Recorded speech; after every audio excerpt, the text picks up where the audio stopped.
اس کے انسان کے اخلاق کی اصلاح کرنے کا مہینہ ہے، پاکیزگی کا ایک موقع ملنے کا مہینہ ہے۔ سو ماہ رمضان یعنی وہ مہینہ جو گناہوں کو جلا دیتا ہے، اور جس کی تپش اور جس کی حدت سے جو ہے وہ گناہ جلتے ہیں یا جھڑتے ہیں۔ البتہ بعض علماء نے یہ لکھا ہے کہ ماہ رمضان، چونکہ رمضان کا مطلب ہے گرمی اور حدت اور تپش جو کسی چیز کو جلا دے، اور تو اس وجہ سے بعض علماء نے یہ معنی بھی کیا ہے کہ آ، یہ مہینہ ماہ رمضان اس مہینے کو اس لیے کہتے ہیں کہ جس طرح پتھر اور ریت سورج کی حرارت سے گرم ہوتے ہیں، اسی طرح مومنین کے دل اور ان کے قلوب اور ان کی روح اس مہینے میں موعظہ سے حرارت لیتے ہیں اور خدا کی طرف تڑپ محسوس کرتے ہیں۔ سو وہ سورج کی تڑپ زمین کو تڑپا دیتی ہے، گرم کر دیتی ہے، اور وہ حرارت زدہ کر دیتی ہے۔ ایسے ہی اس مہینے میں جو ہم موعظہ، اللہ تعالیٰ کی کتاب کو پڑھتے ہیں، قرآن مجید کے میسیجز پڑھتے ہیں، ہمارے یہاں ہر طرف سے اس وقت موعظہ اور تبلیغ کی آواز آتی ہے اور ایک ماحول ہوتا ہے، تو اس ماحول میں جب موعظہ ہمارے دلوں کو حرارت سے بھر دیتا ہے، اور محبت خدا کی تڑپ مومنین کے دل میں چونکہ اس مہینے میں زیادہ جاگتی ہے، تو اس لیے اس تڑپ اور اس حرارت کی وجہ سے اس مہینے کو ہم ماہ رمضان کہتے ہیں۔ اچھا، اس کا جو ہے وہ ایک اور معنی جو علامہ زمخشری نے اپنی کتاب میں لکھا ہے، اور یہ تفسیر الکشاف میں لکھا ہے، اور یہ زمخشری ایک سند ہیں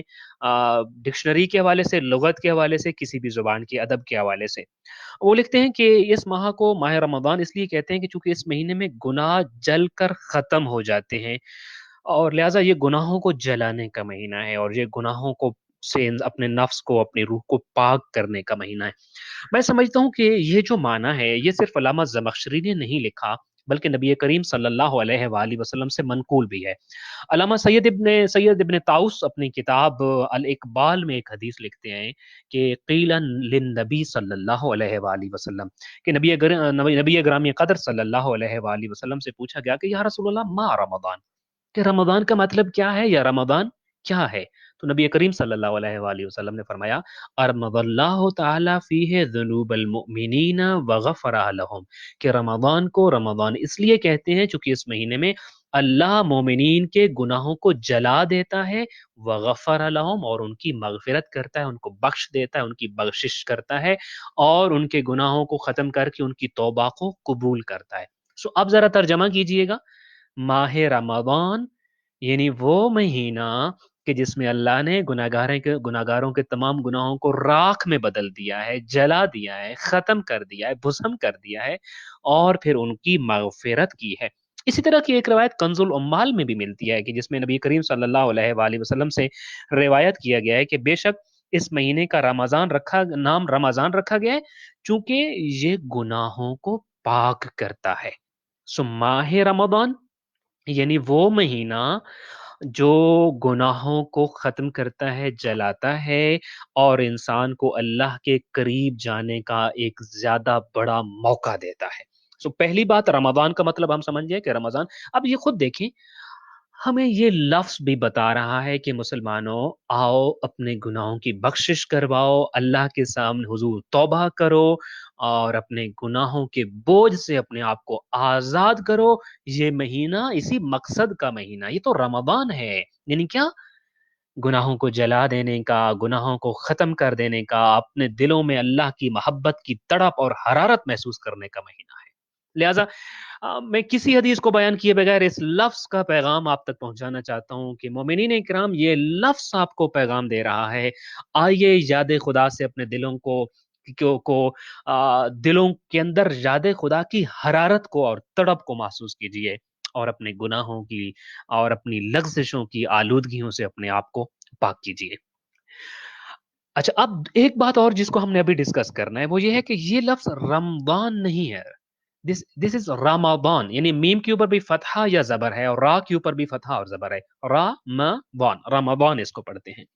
البتہ اس لفظ کی ادائیگی کے حوالے سے کہ کیا ہمیں یہ کہنا چاہیے کہ رمضان کے حوالے سے کیسے بولنا چاہیے، امام محمد باقر علیہ الصلوۃ والسلام کے ایک شاگرد ہیں جن کا نام سعد ابن طریف ہے، وہ بیان کرتے ہیں کہ ہم امام علیہ الصلوۃ والسلام کی خدمت میں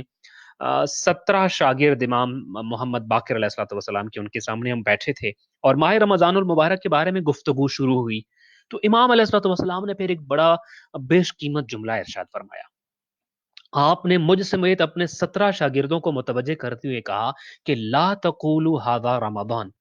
کہ دیکھو اب روزے آ گئے، ماہ مبارک آ گیا، تو یہ نہ کہو کہ یہ رمضان ہے، ولا ذهب رمضان ولا جاء رمضان، اور یہ بھی مت کہو کہ رمضان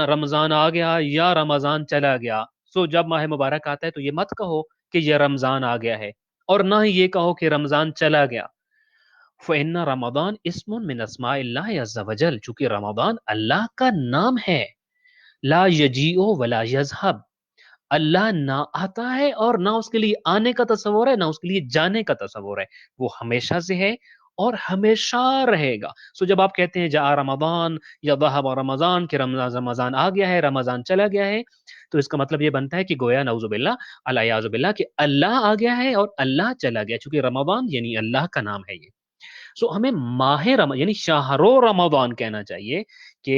شہر رمضان آ گیا یا شہر رمضان چلا گیا۔ اردو میں جب ہم بولتے ہیں تو ہمیں کہنا چاہیے رمضان کا مہینہ یا ماہ رمضان یا ماہ مبارک کہنا چاہیے۔ یہ امام محمد باقر علیہ الصلوۃ والسلام کا فرمان ہے، جس کو الکافی میں شیخ کلینی نے اس روایت کو بیان کیا ہے۔ سو دو باتیں اب تک ہم نے جان لی۔ پہلی بات یہ کہ یہ لفظ رمضان ہے، اور ماہ رمضان جب ہم کہیں گے تو اس کا مطلب ہے گناہوں کی بخشش، گناہوں کی صفائی کا، روح کی پاکیزگی کا مہینہ ہے، اور اپنے گناہوں کو جلا کر تڑپے محبت پروردگار اور اپنے دلوں کے اندر حرارت محبت پروردگار محسوس کرنے کا مہینہ ہے۔ دوسری بات ہم نے یہ جانی کہ ہمیں رمضان آ گیا اور رمضان چلا گیا نہیں کہنا چاہیے، ماہ رمضان کہنا چاہیے، پورا لفظ ماہ رمضان ہے۔ البتہ ضمناً آپ کے سامنے عرض کرنا چاہتا ہوں کہ جب ماہ رمضان آتا ہے تو ہم کیا کرتے ہیں؟ روزہ رکھتے ہیں، جس کو عربی میں صوم کہتے ہیں۔ میں ضروری سمجھتا ہوں کہ میں یہ بھی بتاؤں کہ صوم کیا ہوتا ہے۔ علامہ راغب اصفہانی لکھتے ہیں کہ الصوم کا اصل معنی ہوتا ہے کسی چیز سے رک جانا، کسی چیز سے باز رہنا۔ اب جس چیز سے بھی آپ رکتے یا باز آتے ہیں تو آپ اس حوالے سے صائم ہوتے ہیں۔ مثلا میں دو تین ایگزامپل آپ کے سامنے عرض کرتا ہوں۔ گھوڑے کا کام ہے بھاگنا، دوڑنا، چلنا، لیکن جب گھوڑا چلنے سے رک جاتا ہے تو اس کو کہتے ہوتے ہیں صائم،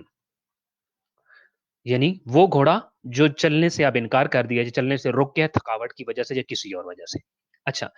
اسی طریقے سے جب ہوا چلتی ہے نارملی، لیکن ہوا جب رک جاتی ہے تو اس کو بھی صوم کہتے ہیں۔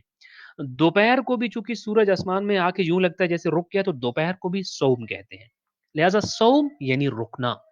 اب شریعت میں یا مذہب میں صوم جب ہم کس کو کہتے ہیں؟ جب کوئی بھی مکلف یعنی کسی مکلف کا روزہ کیا ہوتا ہے یا اس کا صوم کیا ہوتا ہے؟ صبح صادق سے لے کر اذان صبح سے لے کر سورج غروب ہونے تک چند ایک چیزوں سے رک جانا اور باز رہنا، اپنے آپ کو روک لینا، اپنے آپ کو باز رکھنا۔ قرآن مجید میں بھی یہ لفظ اسی معنی میں استعمال ہوا ہے۔ جناب زکریا نے ایک لفظ سورہ مریم کی ورس نمبر 25 میں آیا ہے کہ انی نذرت للرحمن صوما، تو یہاں مراد کیا ہے کہ میں نے نظر مانی اللہ کے لیے اور روزے کی، یعنی کیا مطلب؟ کلام سے رکنے کی، خاموش رہنے کی، گفتگو سے رکنا صوم کا مطلب یہ ہے۔ لہٰذا دو تین ایگزامپلس اور ایک بڑا سا میسج اپنے لیے اور آپ کے لیے۔ جب کہا جائے صام عن الکلام تو اس کا مطلب ہوتا ہے بات سے رک جانا، یعنی خاموش رہنا۔ اگر کہا جائے کہ صام عن النکاح تو مطلب ہوتا ہے نکاح سے باز رہنا، یعنی مجرد رہنا۔ اگر کہا جائے کہ صام عن السیر تو اس کا مطلب ہوتا ہے چلنے سے رکنا، یعنی ٹھہراؤ کرنا۔ اور اگر کہا جائے سام الماء تو اس کا مطلب ہوتا ہے پانی رک گیا، یعنی پانی کھڑا ہو گیا۔ اب ذرا سمجھیے صائم کون ہوتا ہے اور صائم کے معنی کیا ہے؟ صائم، جب میں اور آپ صائم ہوتے ہیں یا روزہ دار ہوتے ہیں تو صائم یعنی روزہ رکھنے والا، یا اپنے آپ کو غلط رستوں سے روک لینے والا، اپنے آپ پر کنٹرول کرنے والا، ضبط نفس کرنے والا، اور حدود اللہ کے اندر اپنے آپ کو اللہ کی حدود کے اندر پابند رکھنے والا۔ ماہ رمضان کے لفظ نے ہمیں کچھ میسیجز دیے، ایسے ہی صوم کا یا صائم کا لفظ ہمیں بتا رہا ہے کہ آپ تبھی صائم ہوں گے جب آپ اپنے آپ پر کنٹرول بھی کریں، ضبط نفس بھی کریں، اللہ کی حدود کی پابندی بھی کریں، اور اپنے آپ کو غلط رستوں سے روک لیں اور غلط کاموں سے اپنے آپ کو باز رکھیں گے تو تبھی آپ روزہ دار ہیں، وگرنہ ہم یقیناً روزہ دار نہیں ہیں۔ دعا ہے خالق کائنات سے کہ ان دو لفظوں کے اندر ہی ہمارے مہینے کی پوری ایکٹیویٹی چھپی ہوئی ہے۔